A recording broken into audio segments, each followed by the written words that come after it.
এক প্রফেসর তার ছাত্রদের ক্লাস নিচ্ছিলেন ক্লাসে। এক পর্যায়ে এসে ক্লাস নিতে নিতে তার একটি গ্লাস ভর্তি পানি নিয়ে সে সোজা হয়ে দাঁড়িয়ে আছেন। ছাত্রদেরকে বললেন, এখানে এই গ্লাসের মধ্যে কতটুকু পানি হতে পারে?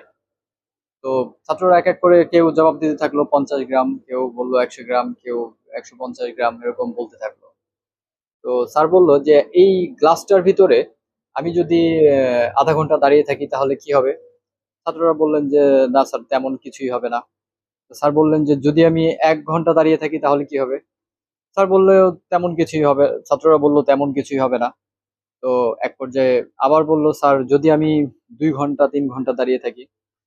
ছাত্ররা বলল যে আপনার হাত ব্যথা হয়ে যাবে। তারপর বলল যদি আমি একদিন এভাবে দাঁড়িয়ে থাকি?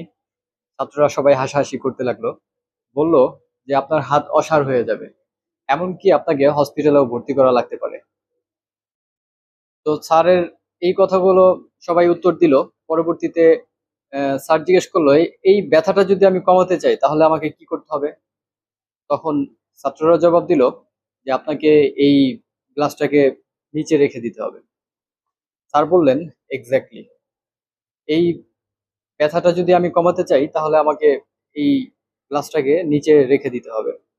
তা আমাদের জীবনের সমস্যাগুলো এরকম। স্যার বোঝাচ্ছিলেন যে এই এই সমস্যাগুলো যদি আমরা এভাবে হুট করে রেখে দেই, ওইভাবে চিন্তা চেতনা না করে, বেশি চিন্তা করতে হবে বাট ওটাকে সঙ্গে মাথায় নিয়ে ওরকম গভীর ভাবে ভাবা যাবে না। বাট ওইটাকে রেখে দেওয়ার মতো ওরকম ভাবে যদি রেখে দেই আমরা, তাহলে হয়তো আমাদের জীবনের অন্যান্য সিদ্ধান্তগুলো, অন্যান্য আহ ভালো কিছু অর্জন করা সম্ভব হবে। যাই হোক, ভালো থাকবেন সবাই। আসসালামু আলাইকুম।